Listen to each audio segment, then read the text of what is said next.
سلام همگی، حالتون چطوره؟ من پریم 20 روز دیگه شب 11 سالگی مفوت میکنم و وارد 11 سال میشم. من خیلی دوست داشتم که از خیلی وقت دوست داشتم که چنل یوتیوب داشته باشم و بالاخره این اتفاق افتاد و تونستم وارد فضای مجازی بشم، اونم یوتیوب. اینستاگرام دارم ولی یوتیوب رو بیشتر از این دوست دارم و خیلی دوست داشتم که داشته باشم و نمیدونم چی بگم. میدونید به دوربین عادت ندارم، ولی خب قراره که داخل این چنل هر روز براتون ویدیو خفن مثل چالش، ولاگ، هر چیزی که فکر کنید رو بذارم. خیلی خودم دوست دارم و خیلی علاقه دارم به این کار و چی بگم، به دوربین عادت ندارم. و من داخل شهرستان رشخار با پدر مادرم زندگی میکنم و تو این چنل قراره که بابام منو خیلی همراهی کنه و بیشتر قراره که بابا من ببین، داداشم، بقیه کسا.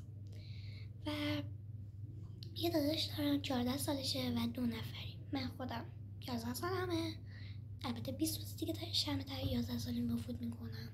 داداشم هم 15 سالشه و بابام هم 52 سالشه، مامانم هم 35 سالشه.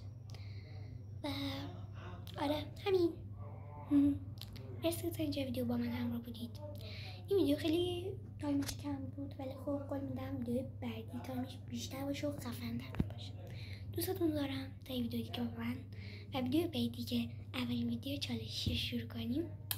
بای. سلام همگی، حالتون چطوره؟ من پریم 20 روز دیگه شب 11 سالگی مفوت میکنم و وارد 11 سال میشم.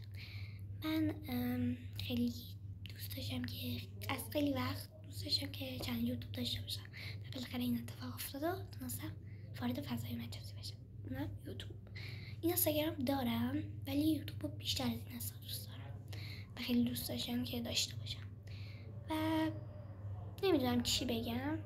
میدونید به دوربین عادت ندارم، ولی خب قراره که داخل این چنل هر روز براتون ویدیو خفن مثل چالش، ولاگ، هر چیزی که فکر کنید رو بذارم. خیلی خودم دوست دارم و خیلی علاقه دارم به این کار و چی بگم، به دوربین عادت ندارم.